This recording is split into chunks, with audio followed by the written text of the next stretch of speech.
Hello students, Kumar study circle में आप सबका स्वागत। आज हम लोग संविधान का एक महत्वपूर्ण टॉपिक वित्त विधेयक और धन विधेयक के बीच अंतर, वित्त विधेयक क्या है, धन विधेयक क्या है, उस पर चर्चा करेंगे। अक्सर एग्जाम में क्वेश्चन पूछा जाता है, तो बकायदा इसको हम लोग देखने की कोशिश करेंगे, अध्ययन करने की कोशिश करेंगे। तो सबसे पहले हमारे पास आता है वित्त विधेयक। वित्त विधेयक होते हैं तीन प्रकार। एक होता है धन विधेयक जो आर्टिकल 110 के अंतर्गत होता है। दूसरा होता है वित्त विधेयक फर्स्ट जो टाइप फर्स्ट प्रकार का जो अनुच्छेद 117 एक में वर्णन किया गया। और वित्त विधेयक टाइप सेकंड प्रकार का है, श्रेणी दूसरे प्रकार का जो अनुच्छेद 117 3 में वर्णन किया गया है। तो धन विधेयक, वित्त विधेयक ये वास्तव में एक प्रकार का जो पैसा, धन विधेयक है क्या, पैसे संबंध। पैसा, वित्त माने क्या, पैसा। पैसा आवक जो आता है जाता है, ठीक है, खर्च किया जाता है, इस सब का ब्यौरा वित्त विधेयक में बोला। धन विधेयक भी वित्त विधेयक ही है। माने हम इसको इस प्रकार समझ सकते हैं कि अगर ये पूरा गोला वित्त विधेयक है तो अंदर इसी के धन विधेयक, माने मैं ये कह सकता हूं कि जो वित्त विधेयक है, धन विधेयक वित्त विधेयक के अंतर, याद रखना धन विधेयक वित्त विधेयक के अंतर्गत अंतर्गत है, लेकिन पूरा वित्त विधेयक धन विधेयक नहीं है। यहाँ पर मैं स्पष्ट कर देना चाहूंगा, जैसे अक्सर क्वेश्चन पूछा जाता है, बुनियादी अंतर यह है कि सभी धन विधेयक वित्तीय विधेयक होते हैं, नो डाउट। सभी धन विधेयक, क्योंकि देखो वित्त विधेयक के अंदर है, सभी धन विधेयक वित्तीय विधेयक होते हैं, लेकिन सभी वित्तीय विधेयक क्या होते हैं, धन विधेयक नहीं होते हैं। इस पहला क्वेश्चन है, इस उत्तर का उठता है, ये समझ जाइए कि ये गोला अगर पूरा पूरा वित्त विधेयक तो इसी के अंदर धन विधेयक है, लेकिन धन विधेयक वित्त विधेयक के अंदर है, लेकिन पूरा वित्त विधेयक है वो धन विधेयक नहीं है। वित्त विधेयक जो है, वित्त विधेयक धन विधेयक नहीं हो सकता, लेकिन धन विधेयक क्या है, वित्त विधेयक है। इस चीज को दिमाग में बैठा के रखना। अब है कोई विधेयक धन विधेयक है या नहीं, उस पर लोकसभा का अध्यक्ष का निर्णय अंतिम होता है। माने लोकसभा कौन डिसाइड करेगा कि यह धन विधेयक है और ये कौन सा वित्त विधेयक है। तो धन विधेयक कौन सा है, वित्त विधेयक कौन सा, उसका डिसाइड कौन करता है, निर्णय कौन करता है, लोकसभा अध्यक्ष करते हैं। ये भी क्वेश्चन पूछा जाता है, कौन सा धन विधेयक कौन सा वित्त विधेयक, इसका डिसाइड करेगा लोकसभा अध्यक्ष। अब सवाल एक हमारे सामने होता है कि लोकसभा अध्यक्ष कैसे डिसाइड करे कि कौन सा धन विधेयक है, कौन सा वित्त विधेयक।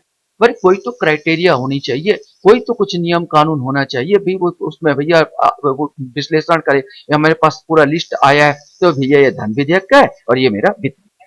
तो इसके लिए जो नियम कानून हमारे सामने होता है, तो धन विधेयक आर्टिकल 110 के अनुसार किसी कर को लगाना, माने टैक्स को लगाना, हटाना या उस पर उसमें परिवर्तन करना, प्लस लगाओ, माइनस हटाओ, या कट है मतलब हटा दो, बिल्कुल खत्म करो, प्लस करो बढ़ा दो, कर टैक्स को बढ़ा दो, माइनस कर दो घटा दो, या हम बिल्कुल खत्म कर।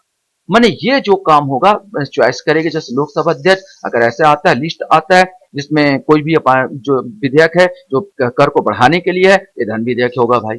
कर को घटाने के लिए है, ये धन विधेयक हो गया। कर को लैप्स करने का है, ये धन विधेयक हो गया। मैंने सामने से क्राइटेरिया, भैया ये धन विधेयक है, ये वित्त विधेयक है, मैंने इस प्रकार छटिंग कर देगी आराम से, सिंपल सा। सरकार तो धन का विनिमय ऋण लेना, माने सरकार जो उधार लेती है, उधार से संबंधित बहुत सारे हम विदेशों से उधार लेती है, विश्व बैंक से उधार लेती है, उधार से संबंधित अब विधेयक आया, मैंने इसको डालो किसमें, धन विधेयक में डालो, यह हो गया धन विधेयक, सिंपल सा क्राइटेरिया।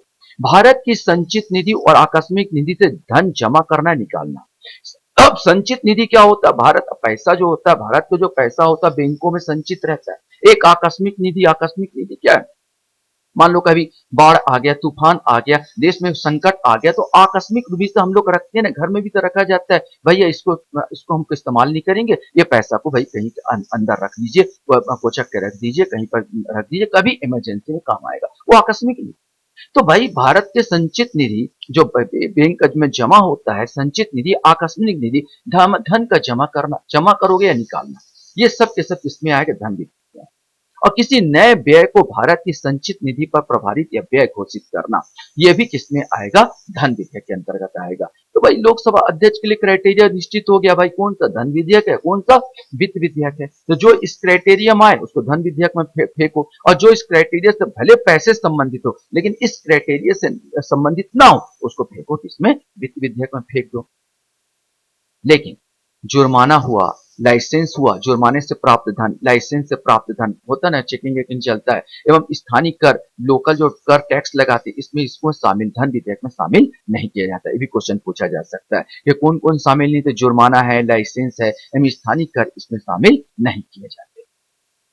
अब तो हुआ धन विधेयक को पारित करने की प्रक्रिया, कैसे पारित किया जाएगा। तो एक चीज मैं यहाँ पर समझाने की कोशिश करूंगा। आप जैसे लोकसभा अध्यक्ष डिसाइड करता भैया ये धन विधेयक, ये तो हमने पहले पढ़ चुका है कि ये धन विधेयक है, ये डिसाइड कर दिया लोकसभा अध्यक्ष ने। अब इस धन विधेयक को हम केवल किसमें प्रस्तुत कर सकते हैं, राष्ट्रपति के, याद रखना, राष्ट्रपति के मंजूरी से लोकसभा में, ये राज्यसभा में प्रस्तुत नहीं होती, ये होती है लोकसभा में। ये भी क्वेश्चन बनता है किसकी हमको चाहिए सिफारिश, तो राष्ट्रपति, राष्ट्रपति की मैं अनुशंसा करूंगा, राष्ट्रपति से सिफारिश मांगूंगा, राष्ट्रपति को सूचित करूंगा, सिफारिश मांगूंगा, राष्ट्रपति की सिफारिश पर लोकसभा में ये पेश होगा। ये कोई राज्यसभा में पेश नहीं होगा वो। हाँ, राज्यसभा में ये जाएगा जरूर।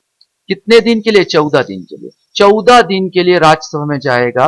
ज्यादा से ज्यादा 14 दिन रोक सकता है राज्यसभा। अनुशंसा मांगे, भैया आपको पसंद है तो बताओ, नहीं पसंद है नहीं बताओ, और पसंद और ना पसंद यही लोकसभा पर डिपेंड करेगा। उसको मानना है माने, ना मानना है मानना माने, लेकिन राज्यसभा इस विधेयक को रोक नहीं सकता। केवल 14 दिन के लिए ही ये राज्यसभा में जाएगा। और डिटेल से हम लोग इसको समझने की कोशिश करें तो मैं इसको इस प्रकार बता सकता हूं कि धन विधेयक को पारित करने की प्रक्रिया, इसे केवल लोकसभा में पेश किया जा सकता। अगर राज्यों के 20 विधायिका हो, मामले में विधानसभा में पेश किया जाएगा। इसे पेश करने के लिए राष्ट्रपति या राज्य के राज्यपाल, या तो राष्ट्रपति अनुमति मांगेंगे या राज्य के राज्यपाल से पूर्व सिफारिशों की आवश्यकता होती है। बिना सिफारिश के ये पेश नहीं होगा।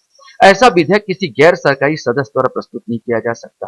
लोकसभा में से पारित होने के बाद इसे विचार के लिए राज्यसभा में भेजा जाता है, लेकिन राज्यसभा इस बिल को ना तो खारिज कर सकती है और ना ही इसमें संशोधन कर सकती है। 14 दिनों के भीतर सिफारिश की जा सकती है। भैया पसंद आए तो बताओ, कुछ और हो सकता है, इसलिए भेजा जाता है कुछ सुझाव मिल जाए और अच्छा लगे। हमने तो सोचा ही नहीं यार कि ऐसा भी हो सकता है, अच्छा सुझाव भी तो मिल सकता है, इसलिए भेजा जाता है फॉर्मेलिटी होती है। यदि 14 दिन के भीतर सिफारिश नहीं की जाती तो इसे दोनों सदनों में पारित माना जाता है। राज्यसभा की सिफारिशों को लोकसभा द्वारा स्वीकार किया भी जा सकता और नहीं भी किया जा सकता। राष्ट्रपति सहमति को रोक सकता है, लेकिन मैंने पहले ही जब सहमति आपसे मांगा जाए तभी राष्ट्रपति रोक सकता है, लेकिन उसे लोकसभा में पुनर्विचार के लिए वापस नहीं कर सकते, क्योंकि आपसे पहले ही सहमति ले चुके हैं ना। जब सहमति ले चुके तो फिर पुनर्विचार के लिए क्यों वहां पर आएगा, तो पुनर्विचार का फिर इसमें रोल नहीं होगा। और संयुक्त बैठक का कोई प्रावधान यहाँ पर नहीं है, कोई संयुक्त बैठक इसमें नहीं होता।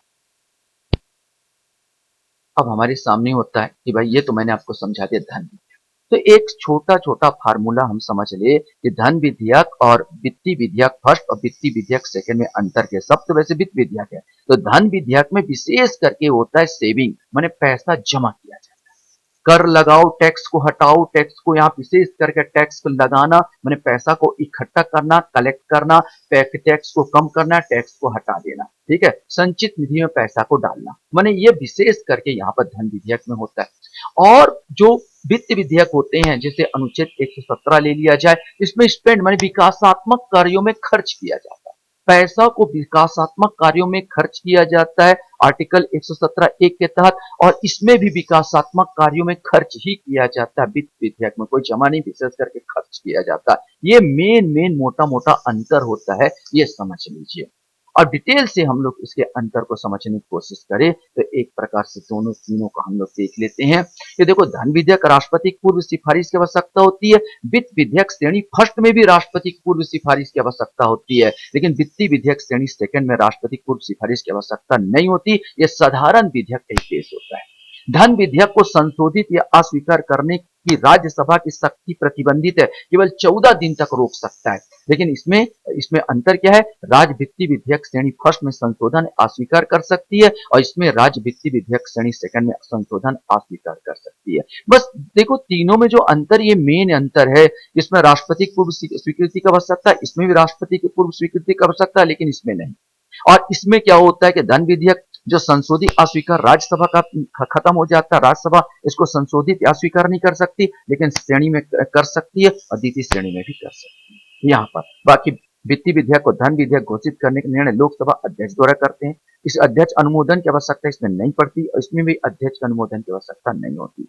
इसे केवल लोकसभा में पेश किया जाता है। इसमें भी देखना, वित्तीय विधेयक श्रेणी सेकंड को भी लोकसभा में पेश किया जाता है, लेकिन इसमें कोई भी चाहे राज्यसभा में पेश करो, वित्तीय विधेयक सेकंड को चाहे लोकसभा में पेश करो, चाहे राज्यसभा में पेश करो, कहीं भी पेश किया जा सकता है।